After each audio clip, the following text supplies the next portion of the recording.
सिद्ध सिद्धांत पद्धति में ध्यान के लिए क्या बताया गया है, लक्षण उसके? सर सभी भूतों में एक जैसा दृष्टि रखना, अद्वैत भाव। दो अलग कॉमा मार के बोलेंगे ना, परम अद्वैत भाव और सर्वभूतेषु समदृष्टि, ये वहां पे बताया गया। प्रिया जी आप मुझे ये बताइएगा, किस चक्र के पास 10वां द्वार बताया गया है सिद्ध सिद्धांत पद्धति के अनुसार? 10वां द्वार कहाँ पे बताया गया? दसम द्वार कंठ चक्र। जितेंद्र जी कहाँ है 10वां द्वार? राज तालु मिशन। ये याद रखिएगा, ये कुछ कुछ क्वेश्चंस मैंने जान करके छोड़ के रखा है ताकि पहले आप उसको याद कर लीजिए। मैं आपसे पीठ पूछता तो अभी आप एकदम से बता देते ना, तो अब इसको याद रख लीजिएगा कि 10वां द्वार कहाँ पे बताया गया है? राज और तालु। तालु चक्र, ये याद रखिएगा। ओके, शक्ति पंचक, पूजा जी क्या क्या है शक्ति पंचक?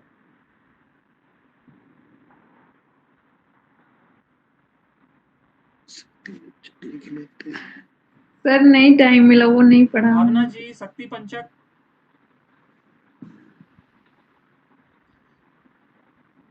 संतोष जी? उपमा जी आप टेक्स्ट, निवेदिता जी आप मैसेज कर दिया कीजिएगा ना अपना, हम देख लेंगे मैसेज। भावना जी नहीं है क्लास में। संतोष जी शक्ति पंचक? हाँ बोलिए प्रिया जी। इच्छा, क्रिया, माया, प्रकृति, वाक। ये सभी को याद रहना चाहिए। देखिए अभी मैं आपको यही 3 चीज बोल रहा हूँ, कुल पंचक, शक्ति पंचक, अंतःकरण पंचक, ये आप याद कर लेंगे तभी आप इसके अंदर वाले भी याद कर पाओगे। ये आप मत समझना कि मैं आगे क्यों नहीं पूछ रहा हूँ, क्योंकि आप इतना पहले तो याद करो। आप जब कुल पंचक याद ही नहीं किया, आपने शक्ति पंचक याद नहीं किया, तो फिर मैं आपसे कैसे पूछूं कि इच्छा की क्या बताई गई है, क्रिया की क्या बताई गई? पहले आप ये तो याद कर लीजिए। ये मत आप समझना कि मैं आपसे ये नहीं पूछ रहा हूँ, ये मेरे को ध्यान नहीं आ रहा, ये मुझे ध्यान में है, लेकिन पहले आप जिसके जिसके 5-5 बताए गए हैं पहले आप उसको तो याद कर लीजिए। सर आज याद हो गया, आज फाइनली। हाँ तो वो कल फिर आपसे हम ये क्वेश्चन इच्छा, पूछेंगे। क्रिया, माया, प्रकृति, वाक। हाँ, और अंतःकरण पंचक पूजा जी? अंतःकरण पंचक। उपमा जी अंतःकरण पंचक?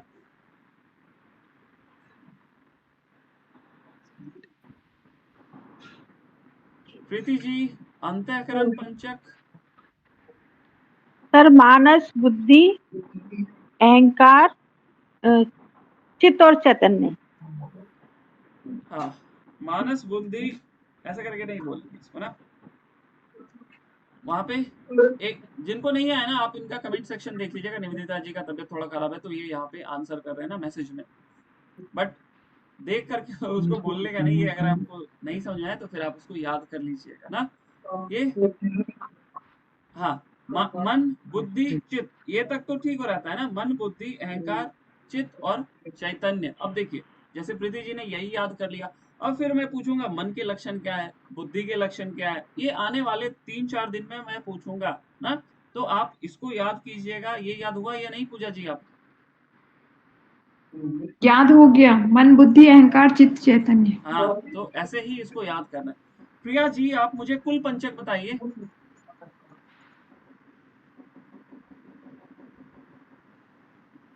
उसी वाला ना। ओह, बहुत समस्या आपके साथ। भावना जी बताइए। सत रज तम काल और जीव। हाँ, वो शिव और भैरव वाला नहीं। उपमा जी 8 मूर्तियां सीक्वेंस से बताइए।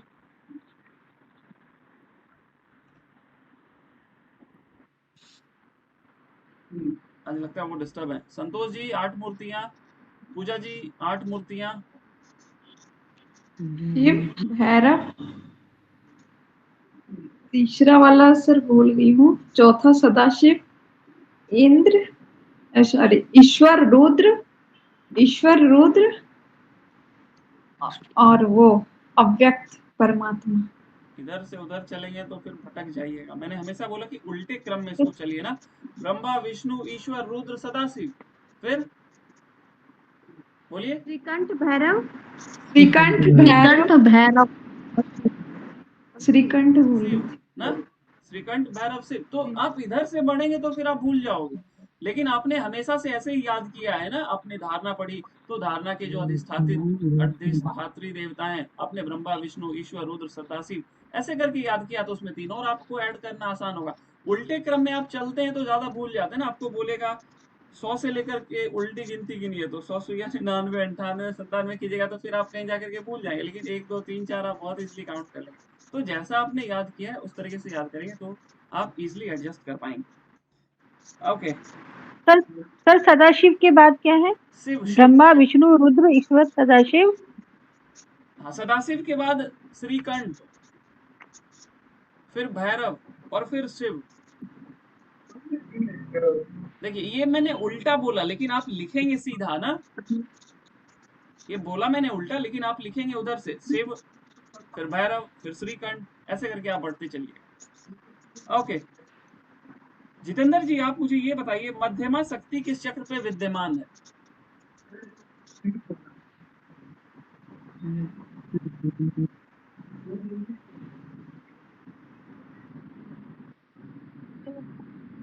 बोलिए।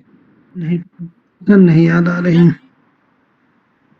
वाक शक्ति। नहीं नहीं, किस चक्र पे विद्यमान है मध्यमा शक्ति? सिद्ध सिद्धांत पद्धति की क्वेश्चन है।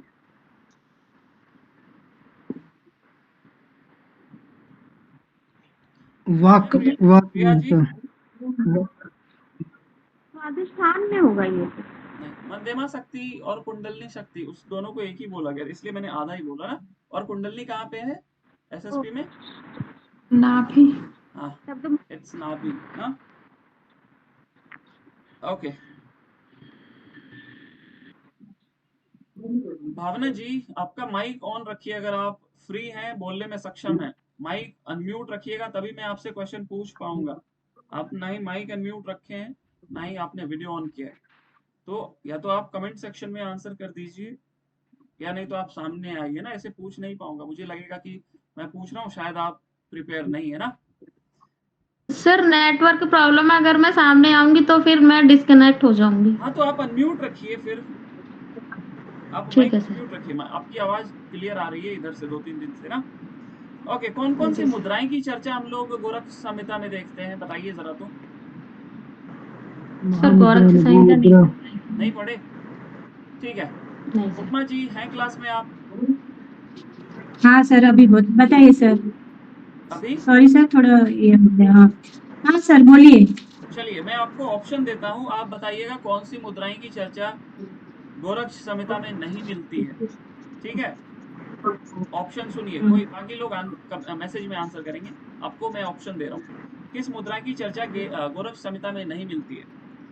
नभो मुद्रा, खेचरी मुद्रा, शक्तिशालिनी मुद्रा, वज्रोली मुद्रा। शक्तिशालिनी और वज्रोली। पूजा जी आप बताइए। नहीं आप तो पढ़े नहीं। जितेंद्र जी आप बताइए। वज्रौली सर। वज्रोली नहीं, शक्तिशालिनी मिलती है ना उपमा जी? ओके वज्रोली नहीं मिलती सर, उसमें तो है ना सर खेचरी नहीं है ना गोरख संहिता में? देखिए खेचरी है, वो भी है। चालनी भी नहीं है और वज्रोली भी नहीं है। देखिए वहां पे मैं बताता हूँ। नवो मुद्रा खेचरी बोला गया है। पहले मैं एक और क्वेश्चन, संतोष जी बोल रहे हैं, आइए संतोष जी आपसे कुछ क्वेश्चंस करते हैं। पढ़े हैं आप? थोड़ा बहुत सर पढ़े हैं। चलिए उसी थोड़ा बहुत से पूछ लेते हैं। अगेन यही क्वेश्चन है, मैं आपको ऑप्शन बदल करके दे रहा हूँ। आप बताइएगा किस चीज की चर्चा हम लोगों को गोरख संहिता में नहीं मिलती है। आपके ऑप्शन है शांभवी मुद्रा, काकी मुद्रा, उड्डयन बंद, महामुद्रा। सर ये महामुद्रा भी मिलती है और सांभी मुद्रा नहीं है सर, काकी मुद्रा भी नहीं है। सामने क्यों नहीं आ रहे आप? कितने लोगों को लग रहा है काकी मुद्रा नहीं है? सर मुझे लग रहा है शांभवी और काकी नहीं है। काकी नहीं है सर। काकी मुद्रा है? बाकी मुद्रा सर योग नहीं, मुद्रा नहीं है, आपके सामने नहीं है सर। निवेदिता सर आसन के दौरान जब भ्रू मध्य में देखने के लिए कहा गया उसको सांभवी मुद्रा कहेंगे क्या? देखिए, वैसे मैं बोलता हूँ कि आप इसको जरूर याद रखिए, वो और सांभवी इसमें ही है ना, जो देख रहे हो दैट इज सांभवी। लेकिन क्वेश्चन कैसे आपसे पूछा जा रहा है ये देखिए, यहाँ पे सांभवी मुद्रा है नहीं। अगर आपसे पूछा जाएगा सांभवी मुद्रा की चर्चा है तो आप बोलोगे नहीं। आपसे पूछा जाएगा क्या नहीं है सर, लोग सिद्धासन में सांभवी मुद्रा लगाते हैं, आप नहीं बोलोगे। नाट्याग्र दृष्टि।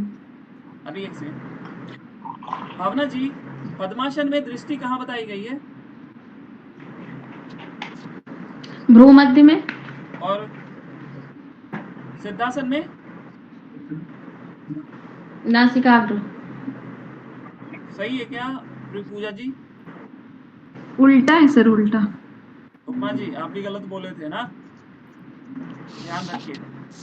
हठ ओके प्रदीप मैम। सिद्धासन में दृष्टि कहाँ पे बताई गई है? भ्रू दृष्टि। भूमध्य दृष्टि। हाँ, ये सेम है। अभी हठ प्रदीपिका को मैं इधर नहीं घसीटूंगा, ये मैं जब आपको दूंगा होमवर्क फिर मैं पूछूंगा, बस ऐसे ही आपको रिकॉल करा दिया, क्योंकि हठ प्रदीपिका हम लोगों ने बहुत बार रिवाइज किया है। सर इसका मैंने एक दिमाग लगा के याद किया है। कैसे बता दीजिए बाकियों को भी। सिद्ध में ध आता है ना, भ्रू मध्य में भी ध आता है, चलिए, तो मैंने उस ध को कनेक्ट किया है। ऐसे भी याद किया जा सकता है, भूना भूना भूना भूना चना। तो आप अपने अकॉर्डिंग आप देख लीजिए ना, ठीक है। हाँ, नाक पे दृष्टि डालना आसान है, पद्मासन में पद्मासन लगाना आसान है, सिद्धासन टफ है। जो टफ है उसमें सब कुछ टफ है। हाँ, अगर आपने जैसे याद किया है, जो आपको समझ में आए वो आप पिक कर लीजिए, नहीं तो आप अपने को चेंज मत कीजिएगा, नहीं तो फिर खिचड़ी बन जाएगी। उपमा जी आप मुझे ये बताइए कि पंच धारणाओं की चर्चा हम लोगों के कहाँ-कहाँ मिलती है? पंचधारणा सर इसमें तो मिलती है। बाकी सभी लोग मैसेज कर दीजिए, बताइए। वशिष्ठ संगीता में मिलती है और पंचधारणा, और सर गौरव संगीता में भी है, और सर सिद्ध सिद्धांत में भी है सर पंचधारणा। वहाँ पे पूरा पांचों धारणाओं के नाम लिखे हैं क्या उपमा जी एसएसपी में? एसएसपी में नहीं सर। ओके, वहाँ पे नहीं मिलती है, ये दो टेक्स्ट में है, एक गोरक्ष संहिता में, एक वशिष्ठ संहिता में। लेकिन ये आपके लिए क्वेश्चन नहीं था। अगला क्वेश्चन आपके लिए, आप वशिष्ठ संहिता में जो पंच धारणाएं हैं उनके अधिष्ठात्री देवों के नाम बताइए। ब्रह्मा विष्णु महेश्वर महत्व अव्यक्त। महेश्वर वहाँ पे लिखा हुआ है क्या? ब्रह्मा विष्णु, हाँ यहाँ पे तो रुद्र है, ब्रह्मा विष्णु रुद्र है, ईश्वर और सदाशिव। वहाँ तो ब्रह्मा विष्णु महेश्वर ही था। उसको रुद्र से ही आप याद कर लीजिएगा ना। ओके ब्रह्मा विष्णु रुद्र, ओके महत तत्व और महत्व और अव्यक्त। परमात्मा। ओके, प्रिया जी आपसे अब जो क्वेश्चन आपको मिलेंगे ना एसएसपी से, वशिष्ठ संहिता से, ये थोड़े नए रहेंगे, तो आप ये सोच के मत आइएगा कि जो क्वेश्चन रोज पूछा जा रहा है वही पूछा जाएगा, नहीं। ये थोड़ा थोड़ा मैं बढ़ाता जाऊंगा दायरा, क्योंकि अगर एक ही दिन में मैं पूछ लेता तो फिर ज्यादा दिक्कत हो जाती है। प्रिया जी आपके लिए है, आप मुझे ये बताइएगा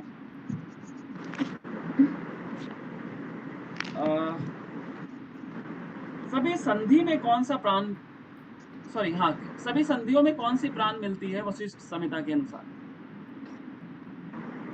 अनम्यूट कीजिए। सभी संधि में अपान था। जितेंद्र जी, सभी संधियों में वशिष्ठ संहिता के अनुसार कौन सा प्राण है? अगर आपको क्वेश्चन का आंसर नहीं आया, आप उसको नोट डाउन जरूर कर लीजिएगा, नोट में ही लिख लीजिए जैसे आपको इच्छा हो।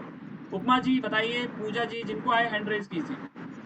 अपान नहीं, सॉरी, उदान है, उदान। सर ये सर अभियान होगा, समस्त शरीर। उदान समस्त है। शरीर नहीं, सभी संधियों में, जोड़ों, जॉइंट्स में। ओके जोड़ों में उदान बताया गया, उदान। उदान। और वशिष्ठ संहिता के प्राणों से क्वेश्चन आते हैं, अगर आपने देखा होगा पेपर तो। संधि उदान है। हाँ, ये याद रखिएगा। अभी देखिए प्राण से क्वेश्चन मैंने पिछले 4-5 दिन से नहीं पूछा ना, तो अब आप ये सतर्क हो जाइए कि प्राण से क्वेश्चन भी यहाँ पे पूछे जाएंगे, तो आप याद कर लीजिएगा समय निकाल कर। बाकी मैं संतोष जी यम का सीक्वेंस बताइए वशिष्ठ संहिता के अनुसार।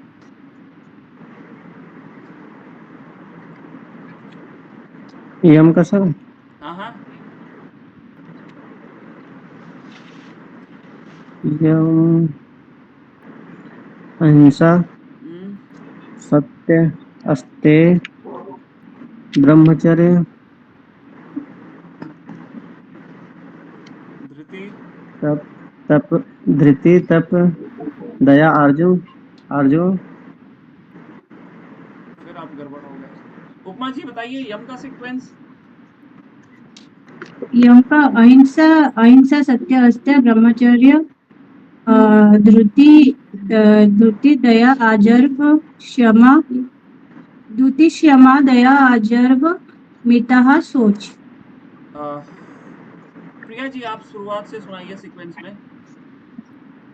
अहिंसा सत्य अस्तेय ब्रह्मचर्य धृति क्षमा दया आर्जव मिता सोच। उपमा जी ये सीक्वेंस याद कर लीजिए, ये पूछा जाता है। पूजा जी नियम का सीक्वेंस बताइए।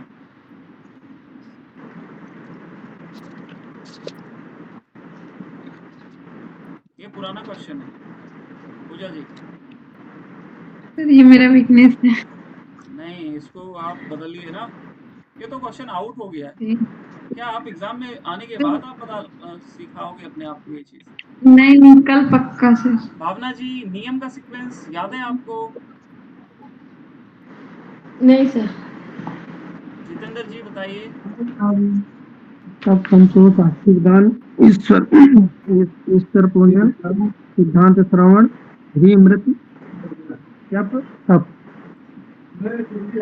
अगले क्लास से अगर आप याद करके नहीं आएंगे ना तो बहुत दिक्कत होगी, क्योंकि अगली बार जब मैं आपसे आंसर करूंगा ना तो बोलूंगा आप ऐसे करके आंसर करो।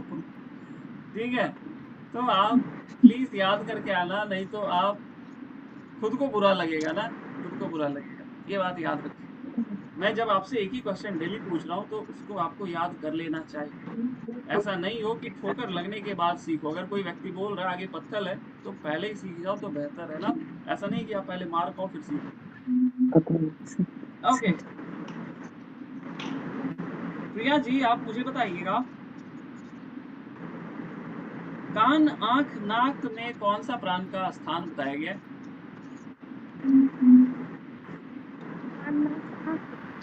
क्या बोले? प्राण है। पूजा जी याद किए आप स्थान? नहीं सर कौन से ग्रंथ का पूछ रहे हैं? गोरख संहिता। अभी तक हम लोगों ने पंच प्राण कहाँ पढ़े? ये अगला क्वेश्चन है आपका, पहले ये बताइए पंच प्राण कहाँ पढ़ा हम लोगों ने? हम लोग तो 10 प्राण कर रहे हैं सर। चलिए 10 प्राण ही बताइए कहाँ पढ़े हैं अभी तक 4 टेक्स्ट में। गोरख संहिता में भी पढ़ा है और वशिष्ठ संहिता में भी पढ़ा है और योग बीज में भी पढ़ा है। पढ़े थे? था क्या योग बीज में? कोई भी बता, योग बीज में था क्या प्राण? 10 प्राण की चर्चा नहीं था सर। ओके, ये वशिष्ठ संहिता से मैं आपसे पूछ रहा हूँ, वशिष्ठ संहिता के अनुसार बताइए पूजा जी। जी क्या होगा? ज्ञान होगा कि प्राण? क्वेश्चन आंख में प्राण का स्थान बताया गया? इसमें कान के जगह में आंख का दे दिया गया, मतलब आंख वाला कान में दे दिया गया है। मैं नाड़ी नहीं पूछ रहा हूँ, स्थान प्राण के प्राण का। अच्छा प्राण का स्थान होगा ना? क्या बोले? किसने बोला? सर मैंने बोला सर आंख नाक कान में प्राण का ही है ना सर। प्राण ही है सर, प्राण। करना जरूरी है। यहाँ पे व्यान बताया गया ना, इसलिए ये ज्यादा जरूरी है। देखिए ये भी चीज जो अभी हम लोग डिस्कस कर रहे हैं, ये भी आपको हर टेक्स्ट में नहीं इस तरीके से मिलेगा। केवल एक ऋषिकी ब्राह्मण में ऐसा मिलेगा आपको, अलग अलग बताए गए, एक वशिष्ठ संहिता में। बाकी हर जगह आप जो जानते हो ना कि उदान गले में, समान नाभि में, प्राण हृदय में, अपान गुदा में, ये बताएगा ध्यान संपूर्ण शरीर में, सारे जगह यही है। लेकिन जब आप वशिष्ठ संहिता और त्रिशिकी ब्राह्मण की बात करते हैं ना, तो वहां पे अलग अलग बताई गई है। तो इसको थोड़ा ध्यान से याद कर लीजिए। आज मैंने आपको इनडायरेक्टली हिंट दे दिया, कल मैं आपसे पक्का पूछूंगा। आज इसको इतना ही रखते हैं, आप समझ जाना। यहाँ पे अभी तक मैंने क्या पूछा था आपसे कि भावना जी इसका आंसर आप दीजिएगा। वशिष्ठ संहिता में संपूर्ण शरीर में कौन सा प्राण का स्थान बताया गया है? ज्ञान का। नहीं, इसका है जितेंद्र जी। मान है सर। हाँ मान है सर।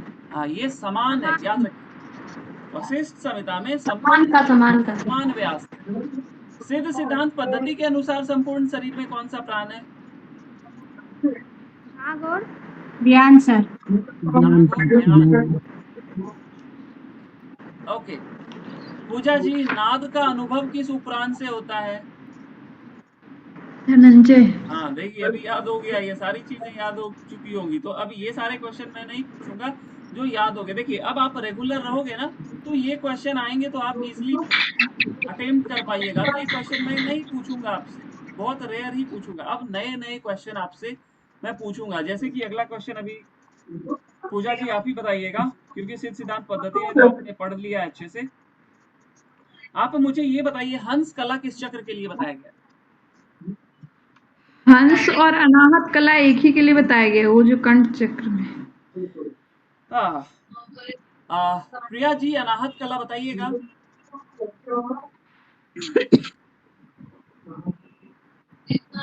प्रिया जी, अनाहत कला अनाहत कला कंठ का होगा ना। और हंस कला? कला फिर अनाहत चक्र का होगा। आपकी आवाज बहुत धीमी आती है, उसको थोड़ा सा देखिए ना। किसी को हंस कला याद है सिद्ध सिद्धांत पद्धति में? सर नाभि में है क्या? और कोई? अनाहत का है हंस कला। हाँ ठीक है, अनाहत अनाहत का। कहाँ पे? कंठ पे। लेकिन हंस हाँ, कला है अनाहत पे, ये याद रखिएगा। थोड़ा सा प्रीति जी, किस चक्र पे ध्यान करने से सभी कामनाएं पूर्ण होती है? सर नाभि नाभि चक्र पे। फिर फंस जाइएगा आप ना। देखिए, कामरूप पीठ आपका ब्रह्म चक्र पे है या मूलाधार चक्र पे, और वहीं पे ध्यान करने से सारी कामनाओं की पूर्ति होती है, ये बात बताई गई है। उड्डयन पीठ आपके स्वादिष्ठान चक्र पे है। पूर्णागिरि पीठ आपके प्रिया जी कहाँ पे है? पूर्णागिरि पीठ आकाश आकाश चक्र चक्र पे। पे। और निर्वाण चक्र पे क्या है? जालंधर पीठ। जालंधर पीठ। ये चार की चार पीठ प्रीति जी धीरे धीरे ही आपको याद होंगी ना, याद कर लीजिए तो बेहतर है, क्वेश्चन पूछे जाते हैं। सर एक जो नाड़ियां है ना, वो भी सब मिक्स हो गई आपस में, जो स्थान है, क्योंकि सब में डिफरेंट डिफरेंट है। उसका हाँ, कोई तरीका याद करने का? उसका यही तरीका है कि आप पहले एक टेक्स्ट को याद कर लीजिए। सारे टेक्स्ट को एक साथ पढ़ेंगे तो दिक्कत होगी, स्वाभाविक है। पहले आप एक टेक्स्ट को तो कंठस्थ कर लीजिए, एक टेक्स्ट हो जाए फिर दूसरा में पढ़िए। सारी नाड़ियों का स्थान ज्यादातर टेक्स्ट में सेम है, दो टेक्स्ट आपको ऐसे मिलेंगे जिसमें हल्का डिफरेंस है। तो आप सारे को, जहाँ अलग अलग है एक साथ है, मतलब बहुत सारे टेक्स्ट में, आप पहले उसको याद कर लीजिए, फिर अलग अलग वाला आप खुद से भी अलग कर लीजिएगा ना। ओके,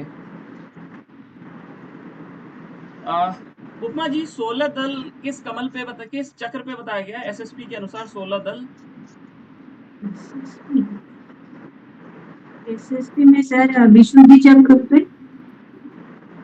16 दिन आकाश। दल। आकाश चक्र। हाँ, बढ़िया। और 8 दल उपमा जी कहाँ पे बताया गया?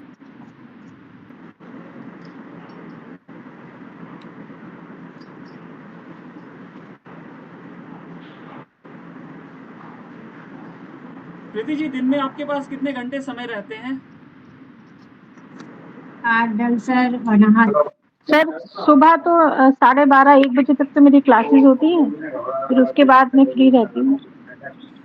आपको बहुत कंफ्यूजन हो रहा होगा अभी इस पूरे क्लास में ना, क्योंकि आपने बहुत इंपॉर्टेंट लेक्चर मिस किया है। और मैंने पहले भी बोला कि जो सेशन लेफ्ट करेगा, एक भी सेशन मिस करेगा, उसको नो डाउट बहुत समस्याएं होंगी। लेकिन अगर हर दिन आप समय निकाल करके आएंगे तो धीरे धीरे वो चीज स्मूथ हो जाएगी। जैसे जो चीज आप फेस कर रहे हैं वही चीज भावना जी के साथ भी हो रही होगी, बहुत हद तक संतोष जी के साथ भी हो रही होगी। लेकिन पूजा जी, उपमा जी, जितेंद्र जी, प्रिया जी, ये सब बहुत कंफर्टेबल होंगे, क्योंकि यही चीज मैं डेली डेली पूछ रहा हूँ। और अगर आप दिन में पढ़ेंगे तब आप और ज्यादा कंफर्टेबल हो जाएंगे क्लास के साथ। नहीं तो फिर आपको बहुत लगेगा कि आप लेफ्ट आउट फील करेंगे ना। तो आप दिन में समय मिले ना, मैं बताता हूँ, आप सबसे पहले वशिष्ठ संहिता पढ़िएगा, क्योंकि सबसे पहले हम लोगों ने वशिष्ठ संहिता से स्टार्ट किया था। और ज्यादातर क्वेश्चंस अब वशिष्ठ संहिता के मैं पूछूंगा आपसे। वैसे भी मैं पूछूंगा, क्योंकि देखिए आप और भावना जी हो गए, आप दोनों से मैं वैसे क्वेश्चन पूछूंगा जो पहले बाकी बच्चों से पूछा जा चुका है ना। जैसे आपसे मैं पूछूंगा एसएसपी के चैप्टर्स के क्या नाम हो गए, एसएसपी में कितने आसन हो गए, उसके क्या लाभ हो गए। तो अभी भी आपको ज्यादा लेट नहीं हुआ है, तो वो क्वेश्चन मैं आपसे पूछूंगा। बाकी बच्चे जो रेगुलर रह रहे हैं उनसे मैं और डीपली क्वेश्चन पूछूंगा, और उन क्वेश्चंस को आप नोट डाउन कर लीजिएगा, ताकि अगली बार जब मैं आपसे पूछूं क्वेश्चन, वही क्वेश्चन जो डीपली पूछूं, तो आप आंसर करने में सक्षम हो ना। तो आप वशिष्ठ संहिता पढ़ना स्टार्ट कीजिए। मैं आपको स्पेशली वही क्वेश्चन पूछूंगा जो पहले पूछा जा चुका है ना। मुझे पता है कि क्या क्या मैंने क्वेश्चन पहले किए हुए हैं। ओके, तो कल आप वशिष्ठ संहिता पढ़ करके आइएगा। समय मिले तो एसएसपी भी पढ़िएगा, नहीं तो कोई दिक्कत नहीं, आराम आराम से कीजिए, समय मिलेगा आपको। ठीक है, पूजा जी आप मुझे आंसर दीजिएगा। हस्त जेवा जो नाड़ी है उसका स्थान कहाँ बताया गया? किस ग्रंथ में? वशिष्ठ संहिता में। हस्त जिह्वा का पैर पैर के अंगूठे में बताया गया है सर। कौन सा पैर? बायां पैर का अंगूठा में। उपमा जी दाएं पैर में कौन सी नाड़ी है फिर? पयश्विनी सर। आप लोग पयश्विनी क्यों बोलते हैं? नीचे लिखा हुआ था क्या? यशस्विनी यशस्विनी है वो, पयश्विनी नहीं है। मैं सुन रहा हूँ, शायद आप ही बोल रहे हैं। उसको करेक्ट कीजिए अगर आपने कहीं नोट डाउन करके लिखा हुआ है ना। It's Yashaswini, not Payaswini. Yashaswini sir. Okay. Priya ji आप मुझे बताइए, नाड़ी शुद्धि के चिन्ह वशिष्ठ संहिता के अनुसार, आवाज कट गई क्या मेरी? नहीं सर है। प्रिया जी नाड़ी शुद्धि के चिन्ह वशिष्ठ संहिता के अनुसार बताइए। आरोग्यता दीप्ति, जठराग्नि प्रदीप्त और वशिष्ठ संहिता। हल्कापन, हल्कापन। टाइप कीजिए ना, आपको मिलेगा मौका, घबराइए मत। प्रिया जी वशिष्ठ संहिता के अनुसार नाड़ी शुद्धि के चिन्ह क्या क्या हैं? वही लघुता दीप्ति, जठराग्नि प्रदीप्त और नाद स्फुट। नाद अभिव्यक्ति, नाद स्फुटम ना। तो गोरख संहिता के अनुसार नाड़ी शुद्धि के चिन्ह बताइए फिर। संहिता के अनुसार है उसमें या नहीं है, पहले ये बताइए। हाँ है। तो चिन्ह बताइए फिर। गोरख संहिता का भी सेम ही है लगता है। प्रिया जी गोरख संहिता के अनुसार, नहीं आप तो पढ़े नहीं। उपमा जी बताइए गोरख संहिता के अनुसार नाड़ी शुद्धि के चिन्ह। सर सेम है। निवेदिता जी आप टाइप कर दीजिए। जितेंद्र जी आप बताएंगे या आप भी सेम के साथ जाना चाहेंगे? नहीं, नहीं पढ़ पाएंगे। क्या जितेंद्र जी? इसको तो नहीं पढ़ पाएंगे नाड़ी शुद्धि। हारणम अनलस्य प्रदीपनम नादा अभिव्यक्ति धारणम अनलस्य नादा आरोग्यम। आरोग्यम तो है। सीक्वेंस, आपकी आवाज हल्की कट गई ना, सीक्वेंस में बता दीजिए। यथेष्ट धारणम अनलस्य प्रदीपनम नादा अभिव्यक्ति आरोग्यम। हाँ संतोष जी लिख लिया आपने? बाकी लोग टाइप कर दीजिए ना सीक्वेंस में अगर आपको आ रहा है तो। ओके देखिए इसमें ना थोड़ा सा डिफरेंस है वहां से, और यहाँ पे जो आपको नाड़ी शुद्धि दिखेगी, देखिए आप योग तत्व में भी देख सकते हैं, आप प्रदीपिका में भी देखेंगे। तो आपको मैंने पिछले 4 क्लासेस में वशिष्ठ संहिता के नाड़ी शुद्धि के चिन्ह याद करा दिए ना। सबसे पहले वहां शरीर लघुता बोला गया है, फिर दीप्ति बोली गई है, उसके बाद जठराग्नि प्रदीप्ति बोली गई है और नादादि व्यक्ति बोली गई है। ये वशिष्ठ संहिता के अनुसार लिख लीजिए, अगर आपको याद नहीं रहती हैं चीजें तो लिख लीजिए। लेकिन जब हम लोग, और ये सीक्वेंस में आता है अरेंज करने के लिए, 2 तरह से क्वेश्चन आते हैं कि इसको क्रम से लगाएं या कौन से इसमें नाड़ी शुद्धि के चिन्ह नहीं है ना। और जब आप गोरक्ष संहिता की बात करते हैं जो आपको होमवर्क दिया था, तो उसमें सबसे पहले यथेष्ट धारणम वायु होती है ना। जब आप नाड़ी आपकी शुद्ध हो जाती है तो यथेष्ट धारणम वायु, ये वहां पे नहीं है वशिष्ठ संहिता में। यथेष्ट धारणम वायु के बाद आपकी अनलस्य प्रदीपनम ना जठराग्नि बढ़ती है, और ये जठराग्नि बढ़ती वहां पे भी है। तो देखिए अगर क्वेश्चन को बहुत टफ बनाया जाएगा, ये अभी 1-2 साल तक तो नहीं, आपको बोला जाएगा कौन सी नाड़ी शुद्धि के चिन्ह वशिष्ठ संहिता में भी बताए गए और गोरक्ष संहिता, सोचिए कितना डिफिकल्ट हो जाएगा वो क्वेश्चन ना। अभी तो नहीं, लेकिन आने वाले 1 साल 2 साल में ऐसे क्वेश्चन पूछे जा सकते हैं ना। तो यहाँ पे सबसे पहले यथेष्ट धारणम वायु, उसके बाद जठराग्नि प्रदीप, फिर नादादि व्यक्ति, तीसरे में नाद अभिव्यक्ति है और चौथे में आरोग्यम है। 4 दोनों जगह है, लेकिन सीक्वेंस अलग है, नाम अलग अलग है ना। लिख लिया सभी ने? ये आप सर रिपीट कर दीजिए। भावना जी आप बोले हाँ लिखिए। सबसे पहले क्या यथेष्ट धारणम वायु, आप इच्छा अनुसार श्वास को रोक पाएंगे। यथेष्ट धारणम वायु, अब मैं हमेशा संस्कृत में याद करने के लिए कहूंगा। हाँ यथेष्ट धारणम वायु, अनलस्य प्रदीपनम जठराग्नि बढ़ती है। दूसरा, तीसरा नादादि, जो कि वशिष्ठ संहिता में 4था नंबर पे, गोरक्ष संहिता में 3रा नंबर पे नादादि व्यक्ति, और चौथा आरोग्यम। आपको याद था निवेदिता जी ये वाला सीक्वेंस में?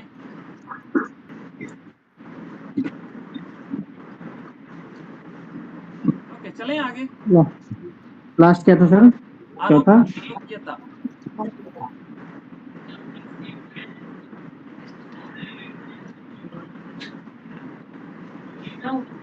सर मैं एक बार बोल रही हूँ, आप सुन लीजिएगा। हाँ हाँ यथेष्ट धारण वायु, हाँ अनलस्य प्रदीपनम, हाँ नादस्य अभिव्यक्ति, हाँ नादादि व्यक्ति, आरोग्य। हाँ हाँ ठीक है, वो पर्याप्त है, इतना आपने याद कर लिया, बढ़िया। हाँ ये याद नहीं किया थे। वो याद हो जाएगा, वो 2-4 बार मैं पूछूंगा तो ऐसे याद, शर्म के मारे याद कर लेंगे कि मैं से एक क्वेश्चन 3 बार 4 बार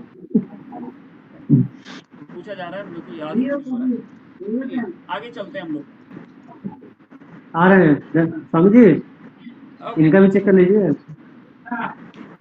वो बंद कर रहे हैं गेट। प्रिया जी आप मुझे ये बताइए कि प्राणायाम को गलत तरीके से जो रोग उत्पन्न होते हैं उसका सीक्वेंस बताइए। श्वास काशश्च शिरः कर्ण अक्षि वेदना। फिर से बोलिए, आपकी आवाज बहुत धीरे आती है। इक्का श्वास काशश्च शिरः कर्ण अक्षि वेदना। पढ़े थे उपमा जी आप गोरक्ष संहिता, बताइए सीक्वेंस। अनम्यूट कीजिए पहले। इक्का का श्वास सिर कर्ण आँख। ये याद हाँ रखिए प्रिया ये जी, सही है, ये सही है। यहाँ पे थोड़ा सा उल्टा है ना, इसको लिख लीजिए। ये क्वेश्चन भी आया था, इसी बार आया था, और ये अक्सर पूछा जाता है कि प्राणायाम को सही तरीके से करने से क्या होता है, रोग मुक्ति होती है, सभी रोग नष्ट हो जाते हैं, लेकिन गलत तरीके से करने से सर्व रोग समुद्भव, सारे रोगों की उत्पत्ति हो जाती है। और उसके बाद ये बताया जाता है कि कौन कौन से रोग उत्पन्न होते हैं ना। तो अभी इसका सीक्वेंस आप याद कीजिए। गोरक्ष संहिता का सबसे पहले क्या बताया गया, काश ना, सॉरी हिक्का, सबसे पहले हिचकी होगी, हाँ हिक्का, काश, श्वास, और फिर सिर, कर्ण और अक्ष, सिर, कान और आंख जीवित में पीड़ा उत्पन्न होती है। ये याद रखिए, ये सारे इंपॉर्टेंट क्वेश्चन है जो अभी मैं आपसे डिस्कस कर रहा हूँ। ये गोरक्ष संहिता और कौन सा उपनिषद? अभी आएंगे, उस पे आएंगे हम लोग। देखिए, एक योग मैं अभी कुंडल में है ना, योग चूड़ा बढ़िया नहीं योग चूड़ा नहीं, इट्स योग कुंडल, हट प्रदीपिका और योग कुंडल में वही दो सीक्वेंस अलग होते हैं जो यहाँ पे आपको मिल रहे हैं ना। तो अभी उसको हम नहीं टच करेंगे, नहीं तो प्रीति जी हुई, भावना जी हुई, पूजा जी हुई, बाकी सभी लोग कंफ्यूज हो जाएंगे। तो अभी हम लोग इसको यहीं पे रखते हैं, अभी ये डिस्कस नहीं करेंगे कि ये कहाँ पे और मिलता है ना, इसको यहीं रहने दीजिए। का अलग और दो एक जैसा, हट प्रदीपिका अलग है और दो लेकिन एक जैसा। बोला कि इसको डिस्कस नहीं करते हैं। प्रिया जी आप, सर मैंने तो 3 सारे ग्रंथ पढ़े हैं तो मेरा ऐसे मिल जा रहा है खिचड़ी जैसा। हाँ इसीलिए मैं बोल रहा हूँ कि अभी उधर को मत जाइए, अभी इधर को रहिए जितना आपको मैंने बोला है। साथ साथ चलिए, बहुत अच्छे से मैं आपको सारी चीजें एकदम याद करवा दूंगा। आइए कुछ और क्वेश्चन करते हैं। उपमा जी, कितने प्रकार का प्रत्याहार बताया गया वशिष्ठ संहिता में?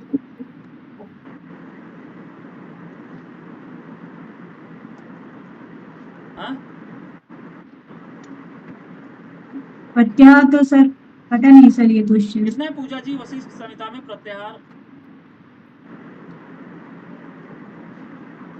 5 हाँ नहीं सर, 5 ये 4 है ना, 4 प्रत्याहार, 5 धारणा, 6 ध्यान, ये ऐसे करके याद कर लीजिए। सर हाँ हाँ 4 5 6 प्रत्याहार, धारणा, ध्यान। ओके,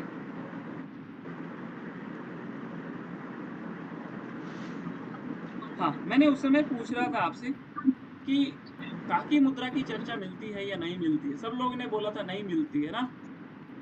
आप पढ़े थे जितेंद्र जी पूरा टेक्स्ट? प्रिया जी पढ़े थे? डीप नहीं पढ़े। पढ़े थे? ये छोटा सा बुक था।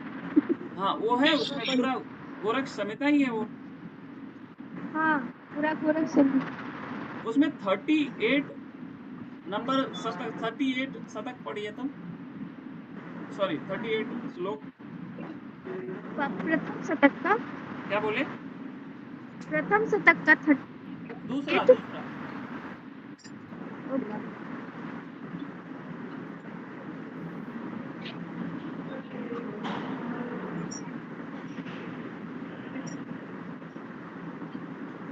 क्या है? तब तक मैं अगला क्वेश्चन।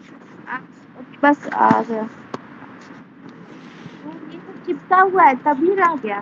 ये रह गया, देखिएगा कहीं वही पन्ना नहीं चिपक जाए जिसे क्वेश्चन आ जाए तो बहुत दिक्कत हो जाएगा ना। ध्यान रखिए ना, काकी मुद्रा की चर्चा गोरक्ष संहिता में मिलती है।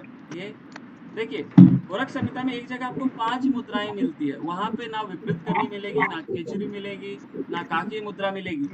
हाँ वो 5 अलग है। जब चिपका हुआ था कोई बात नहीं। काकी मुद्रा सर इसमें बंध को मुद्रा में घुसा दिया है। हाँ ये गोरक्ष घेरंड संहिता में भी यही बात है ना, वहां पे भी वो बंध को मुद्राएं में 25 मुद्राएं कैसी बनती है? 16 आपकी मुद्राएं हो गई, 4 बंध हो गई, 5 धारणा हो गई, तो वहां पे भी मिलती है। चिपका हुआ था पूरा एक पेज में, इतना बड़ा काकी मुद्रा। कोई बात नहीं। सर नभो मुद्रा और खेचरी मुद्रा को एक ही लिखती हैं क्या? ऐसा घेरंड में दोनों अलग अलग है? हाँ देखिए, अगर बात करते हैं ना हम लोग नभो मुद्रा की, तो नभो मुद्रा खेचरी मुद्रा है सेम ही, लेकिन खेचरी में हम लोग क्या करते हैं, अपने टंग को उस पैलेट में इंसर्ट करते हैं ना। लेकिन जब नभो मुद्रा की बात करते हैं तो उसको बस केवल प्रेस करते हैं, ऊपर पैलेट को प्रेस करते हैं। लेकिन खेचरी में हम लोग उसको और इंसर्ट करने का प्रयास करते हैं उस कपाल कुहर में ना। दोनों में टेक्निक सेम ही रहती है। तो सर यहाँ नभो मुद्रा का ऐसे इन लोगों ने डिस्क्राइब नहीं किया है, खेचरी मुद्रा को डिस्क्राइब किया है। नभो मुद्रा के लिए भी तो बताया गया है ना, आपने पढ़ा नहीं? इसका मतलब अब तो गेम खेल मैकेनिज्म। हाँ आज तो मैंने खेला है, मैंने सोचा कि जान के मैं क्लास में बोलूंगी ताकि मुझे पढ़े तो थोड़ा अनुभव हो कि नहीं खेलना। नहीं वो आपसे क्वेश्चन नहीं, क्वेश्चन आंसर हम नहीं रहेंगे, पता चल जाएगा कि थोड़ा पहले पढ़ना चाहिए। ओके, पहले पहले किया गया क्वेश्चन मैं पूछता हूँ। उपमा जी आप ये बताइएगा किस धारणा का फल बताया गया सभी रोगों से मुक्ति? उपमा जी सभी रोगों से मुक्ति किस धारणा का फल बताया गया वशिष्ठ संहिता के अनुसार? सर आकाश। प्रिया जी सभी रोगों से मुक्ति?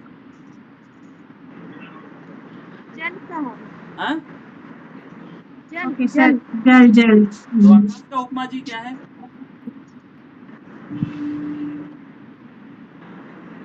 सभी पापों से मुक्ति। क्या है पूजा जी? ऊपर उड़ जाना ऐसे, कैसे उठिएगा, किस चीज के उठने से? दुख से। हाँ, मतलब दुख से मुक्ति। हाँ, सभी दुखों से मुक्ति। हाँ, जल धारणा का बताया गया दुखों सभी से दूर। हाँ रोगों से मुक्त, और जब रोग से मुक्त होंगे तो आप रोगों से मुक्त हो मुक्ति। जाएंगे। बस दो फल बताया गया था। ये तो पहले क्वेश्चन थे, ये मेरा प्रश्न नहीं था। आप मुझे ये बताइए प्रिया जी, सभी पापों से मुक्ति गोरक्ष संहिता के अनुसार किसका फल बताया गया, किस धारणा का फल? सभी पापों से मुक्ति।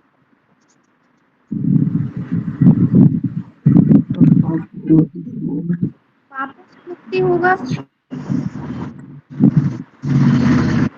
बताइए। वायु, शायद वायु का होगा। मैं तो खुद नहीं, क्या था ना, वो पाप नहीं। दुख कालकूट हरिणी, दुख कालकूट हरिणी। काल कूट हर देगा अग्नि। मैं गोरक्ष संहिता की बात कर रहा हूँ। मैं काल गभी दीन हरिणी नहीं बोल रहा हूँ। महामुद्रा। नहीं, धारणा की मैं बात कर रहा हूँ। चलिए इतना तो ऑप्शन देना बनता है ना। ये धारणा का किसी धारणा का फल है गोरक्ष संहिता के। बारुणी सर, हाँ? बारुणी सर, बारुणी जल जल जल दानी सर। जल का बताया गया ना। तो अब देखिए वहां पे याद रखिए ध्यान से, ये गेरंट संहिता में बहुत डिटेल में आपको मिलेगा। सबसे पहले हम लोगों ने वशिष्ठ संहिता क्या याद किया था? दो चीज याद किया, एक रोगों से मुक्ति, एक दुखों से मुक्ति। तो वशिष्ठ संहिता में रोगों से मुक्ति हुई थी, जल से, दुखों से मुक्ति आकाशी धारणा। गोरक्ष संहिता में तो जल से इसे बताया। हाँ, दुख ये होती है ना, हल्का सा चेंज हो गया, या ये याद रखिएगा। ये क्वेश्चन दुख काल कहनी इसका फल बताया गया है गोरक्ष संहिता के अनुसार। ये किस धारणा का फल बताया गया? तो ये आपका जल धारणा है ना। हाँ, ये मैं आपको थोड़ा अलग डायमेंशन की तैयारी कराना चाह रहा हूँ ना। आप ध्यान से समझिए, हम लोग बहुत ओल्ड फैशन में तैयारी करते हैं, लेकिन मैं आप लोगों को बहुत यूनिक स्टाइल में तैयारी करा रहा हूँ। अगर आप सेशन मिस करेंगे तो बहुत दिक्कत हो जाएगी, यकीन मानिए। एक बहुत बहुत बहुत पॉजिटिव होगा आपके लिए। हाँ, ओके। ये जल धारणा गोरक्ष संहिता के अनुसार। एक और यहाँ पे फल बताएंगे, और देखिए ये धारणा आपको योग तत्व में भी दिखेंगे, त्रिशिकी ब्राह्मण में भी आपको दिखेंगे, गोरक्ष संहिता में भी दिखेंगे ना। जनरली कभी भी बच्चा ये पढ़ करके नहीं जाता है, वो केवल पंच धारणा पढ़ा, उसके देवता पढ़े, दैट्स इट। और वो भी गोरक्ष गेरंट संहिता की, बाकी टेक्स्ट में तो उसको पता भी नहीं रहता है। और इससे ज्यादा अगर कोई व्यक्ति अब देखने लगे तो स्थान देखने लगे कि कहाँ से कहाँ जल तत्व है, जो कि त्रिशिकी और योग तत्वों में बताया गया है ना, इससे ज्यादा नहीं देखता है। लेकिन आप क्या वशिष्ठ संहिता में है वो भी आपको पता होना चाहिए, क्या गोरक्ष संहिता में है वो भी, योग तत्व में क्या है, गेरंट संहिता में, हर एक चीज आपको पता होना चाहिए ना। ओके, तो यहाँ पे एक आपका हो गया जल धारणा का। उसी तरीके से जो गेरंट संहिता में मोक्ष कपाट भेदन करिए, मोक्ष की प्राप्ति कराती है, कौन? वायु, बताइए। आकाश सर, आकाश। प्रिया जी? आकाश। ये आकाशीय धारणा। तो यहाँ पे भी दो लाभ मिले, एक आपका दुख और कालकूट दहनी, और एक आपको मोक्ष कपाट भेदन ना, या मोक्ष की प्राप्ति। यहाँ पे भी दो लाभ मिले, एक जल हो गया, एक आकाश हो गया। वहां पे भी एक जल है, एक आकाश है। फर्क ये है, वहां रोग है और दुख है, यहाँ पे क्या है? दुख और कालकूट है और मोक्ष है। ये हो गया, याद हो गया होगा, आई होप अब आप कभी नहीं भूलोगे। ओके, जी सर। मतलब आकाश का मोक्ष का पाठ यहाँ सर ये जो धारणाएं हैं ये उस घेरंड संहिता के समान है इसमें या थोड़ा अलग है? अभी ये नहीं बताऊंगा भावना जी, मैं ना अभी ये मैं नहीं बताऊंगा। अभी ये तो मैं आपको बिल्कुल भी नहीं बताऊंगा, नहीं तो एकदम कंफ्यूज हो जाओगे आप। पहले आप इसको अच्छे से इधर को समेट लो कि यहाँ पे क्या बताया गया, और फिर आप इसको रिकॉल कैसे करेंगे। देखिए पहले आपने क्या पढ़ा था, फिर आपने क्या पढ़ा था, फिर आपने क्या, तो वो चीजें याद आएगी। अगर आप एक ही साथ सब धारणाओं को पढ़ोगे तो सारा मिलता जुलता रहेगा। अब देखिए जो लोग आज गोरख संहिता वाला सुने होंगे उसको वो कभी वशिष्ठ संहिता वाला नहीं भूले होंगे, क्योंकि उनको मैंने 2-3 दिन ऑलरेडी पूछ रखा है, इसलिए आज वाला वो बहुत आराम से याद कर लेंगे ना।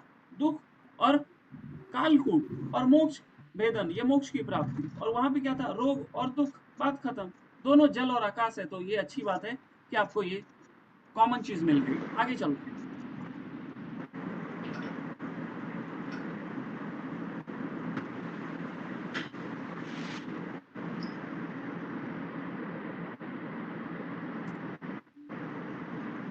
सगुण और निर्गुण ध्यान की चर्चा कहाँ पे मिलती है हम लोगों को?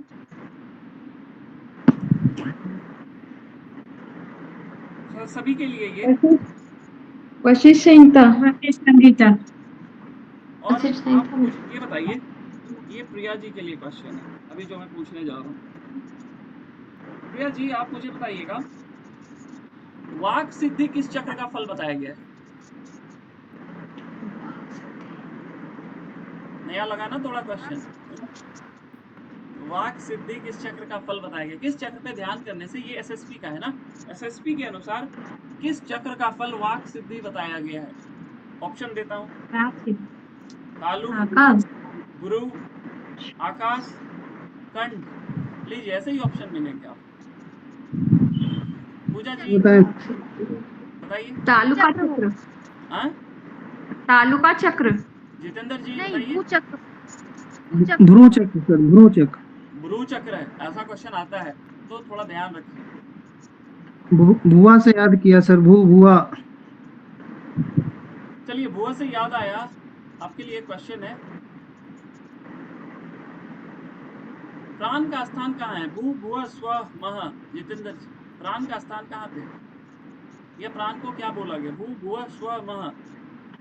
स्व स्व। पहले पढ़ाया था ये याद है प्रिया जी आपको? और कहाँ मिलती है ये चीज? सर इसमें ये आपका आवाज नहीं आ रहा। देखिए हट रत्नावली। सुनिए पहले, गोरख संहिता और योग चूड़ामणि में मैंने बताया था स्व को प्राण बोला गया। स्व आधा स्व ना, दंत स्व आधा, और वो स्व को क्या बोला गया? प्राण। और प्राण का स्थान कहाँ पे बताया गया है? मेढ्र पे, स्वादिष्ठान चक्र पे प्राण का स्थान बताया गया है। ये याद रखिएगा गोरख संहिता में, अगर आप उस टेक्स्ट को जाकर के पढ़ेंगे तो आपको दिख जाएगा। हाँ ये याद रखिएगा, इससे क्वेश्चन आया था, मल्टीपल चॉइस में आया था। स्व को प्राण ये प्राण को स्व बोलते हैं, प्राण का स्थान मेढ्र है, ऐसा करके आया था योग चूड़ामणि उपनिषद से। ओके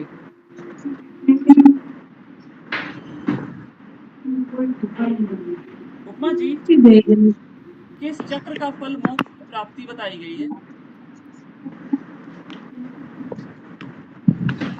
किस चक्र पे ध्यान करने से मोक्ष की प्राप्ति होती है एसएसपी के अनुसार? ब्रह्मरंध्र। प्रिया जी कुछ कहना चाहेंगे आप? निर्वाण से मोक्ष मिलता है। हाँ निर्वाण से मोक्ष, निर्वाण चक्र। ब्रह्म चक्र। बढ़िया, निर्वाण चक्र या ब्रह्म चक्र। ओके अब कुछ रिपीट करते हैं क्वेश्चन जो पहले मैंने पूछा है, और ये प्रिया जी आपसे शुरू करूंगा। नियम के लक्षण बताइए एसएसपी के अनुसार, नियम के लक्षण।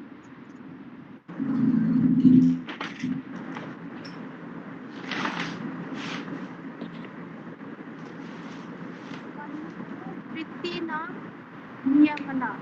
हाँ मनोवृत्ति नाम नियमना। हाँ ये तो एक हुआ, और बताइए, वहाँ तो 6 और बताने हैं आपको। गुरु के चरणों में श्रद्धा। आपकी आवाज बहुत अजीब क्या आपकी? गुरु के चरणों में वो तो लास्ट हो गया, बीच में 5 आपने गायब कर दिया।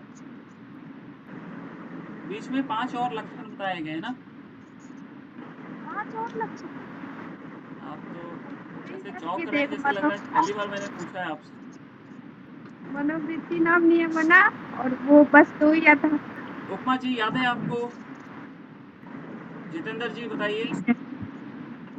सर एकांतवास, निसंगता, उदासीन यथा प्राप्ति संतुष्टि, गुरु चरणार जी सर, बस। वैराग्य, देखिए मनोवृत्ति नाम नियमन, ये लिख लीजिए ना, मनोवृत्ति नाम नियमन, एकांतवास, निसंगता, औदासीन्यम, वैराग्यम, यथा प्राप्ति संतुष्टि और गुरु चरणार्धुत्वम, ये 7 लक्षण बताए गए हैं सिद्ध सिद्धांत पद्धति के अनुसार नियम के। Very very important. अगली बार से पूजा जी रोकिएगा मत आप, क्या मैं पूछ रहा हूँ। उपमा जी यम का लक्षण बताइए एसएसपी के अनुसार, ये इजी है। उपमा जी। उपशम, आहार, निद्रा, आलस, दो तो ठीक बोला, आलस बोल दिया आप क्या? प्रिया जी बताइए जल्दी से। सर्व इंद्रिय शीत बात तब जय। पता नहीं आपकी आवाज आएगी, बाकी लोग सुनेंगे नहीं, मैं फिर से बोल देता हूँ ना। सबसे पहले बोला गया यम इति उपशम ना, उपशम। अगला सर्वेंद्रिय जय। जय। और आहार निद्रा शीत वात तप, इसको याद रखिएगा, ये सीक्वेंस में पूछा जा सकता है ना, आहार निद्रा शीत वात और तप। ये मैंने बहुत बार पूछा। पूजा जी कहाँ गए आप? जल्दी आइए, आपके लिए क्वेश्चन एकदम तैयार है। आसन की लक्षण, आसन का क्या लक्षण है एसएसपी में? बाकी टाइप कर दीजिए। स्वयं परमात्मा में ऐसे लीन होना। मैं एक क्वेश्चन रोज पूछता हूँ, आप वही आपकी गाड़ी अपने समस्वरूपे समस्वरूपे समस्ताने स्वस्वरूपे समासन्नता। प्रसन्नता मैंने बताया था ना, प्रसन्नता। स्वस्वरूपे समासन्नता। ये आसन के हो गए। प्राणायाम का लक्षण क्या है? सर एक दिन मुझे थोड़ा इसका हिंदी में बढ़िया से बता दीजिए। अपने स्वरूप में आसीन हो जाना, यही ना? हाँ कह सकते हो आप। प्राणायाम का तो यही बोल देते। आत्मा को घोड़ी के समान बोला गया आवाज कट रही है आपकी, क्लियर बोलिए। है। आत्मा को घोड़ी के समान बोला गया है। एसएसपी में प्राणायाम का सब प्राणस्य स्थिरता। हाँ बढ़िया।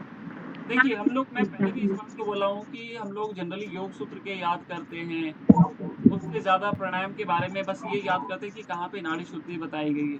यहाँ पे बहुत क्लियर कट लिखा हुआ है, और मैंने पहले ही बोला है कि आसन प्राणायाम जहाँ कहीं भी दिखे उसके परिभाषा, उसके लक्षण आप याद कर लीजिए तो बेहतर है ना। अभी कर लोगे तो ज्यादा सही है, क्योंकि एग्जाम में अगर आएगा तो फिर आपको पढ़ने के लिए 6 महीने और लगाने पड़ेंगे, और फिर आपको बहुत हिम्मत जुटाना पड़ता है दोबारा से पेपर में अपियर होने के लिए ना, यकीन मानिए बहुत दिक्कत होती है।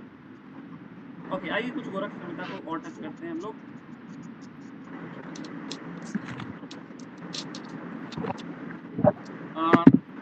हाँ ये क्वेश्चन सभी के लिए, अगर आपने गोरख संहिता पढ़ा है। देखिए जैसे विशुद्धि चक्र होती है ना, विशुद्धि चक्र में वी का अर्थ बताएगा ना, जैसे स्वादिष्ठान में स्व का अर्थ प्राण था ना, उसी तरीके से गोरख संहिता में विशुद्धि में वी का, वो हर्षिकार का अर्थ क्या बताया गया?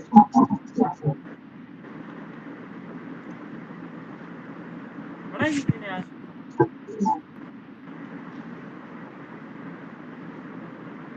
नहीं आप तो पूजा जी पढ़े नहीं। प्रिया जी मिला था आपको कहीं? आपकी आवाज, आप एक हेडफोन यूज किया कीजिए ना, कभी कभी आप आंसर भी देते हैं ना तो मेरे तक आवाज नहीं पहुंचती, दिक्कत होती। वैसे वो नहीं पता मुझे बी का अर्थ।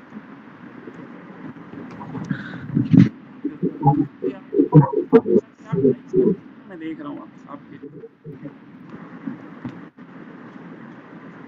और किसी को? ओके, इसको बताने से पहले मैं एक और क्वेश्चन पूछूंगा। उपमा जी, नाड़ी शुद्धि कितने समय में होती है? एक महीने में होती है। उपमा जी, 1 महीने में सर। जितेंद्र जी, नाड़ी शुद्धि गौरव संहिता के अनुसार? नहीं पता सर। प्रिया जी, 1 वर्ष से अधिक। 1 वर्ष में। और ये 1 वर्ष और के पे मिलता है हम लोगों को? 1 वर्ष इसमें या उससे योग बीच अधिक? में क्या? योग वशिष्ठ तो सिद्धांत पद्धति में मिलता है। योग चूड़ामणि में मिलता है। पहले आप निवेदिता जी 3 माह देखिए, आप लोग कमेंट सेक्शन भी थोड़ा चेक कीजिए ना। यही चीज हम लोग वहां पे भी देखते हैं,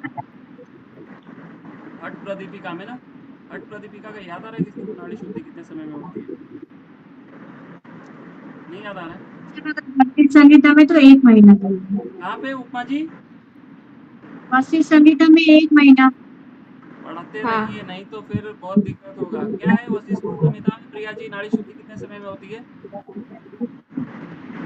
वर्ष या 3 महीना। आप पहले हेडफोन का इंतजाम कीजिए। पूजा जी 3 वर्ष या 3 महीना। सुने, अपने मन से 1 महीने मत किया कीजिए, फिर नोट डाउन कर लीजिए। नाड़ी शुद्धि कितने समय में होती है, उसके किन किन टेक्स्ट में बताया गया है ना। 3 से 4 महीना या 3 से 4 वर्ष ऐसे लिखा था। हाँ, ऐसे ही हाँ। डायरेक्टली लिखा हुआ है ना। ये आप सभी को पता होना चाहिए, ये तो मैं पहले ही बोल देता हूँ। ओके, एक और क्वेश्चन।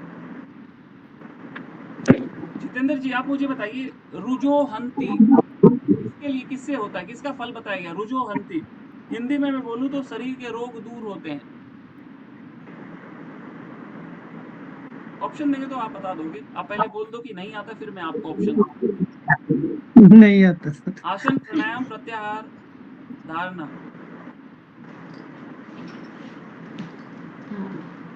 आसन। आसनेन रुजोहंती प्राणायामेन पातकम। पढ़ा था कहीं? प्रिया जी नहीं याद आया? आसन ही है इसका, आसनेन रुजोहंती अच्छा, है। आप बोले थे, वही मेरे को आवाज नहीं आई, हो सकता है। हाँ, ये पहले मैंने बताया था। जिन लोगों को नहीं पता, ये याद रखिए ना, आसनों से सभी रोगों का नाश होता है, ये यहाँ पे बताया गया। और ये सूत्र है, ये श्लोक है ना, आसनेन रुजोहंती प्राणायामेन पातकम। हाँ, मुझे क्वेश्चन सेट करने का मौका दे तो बहुत अच्छा लगेगा।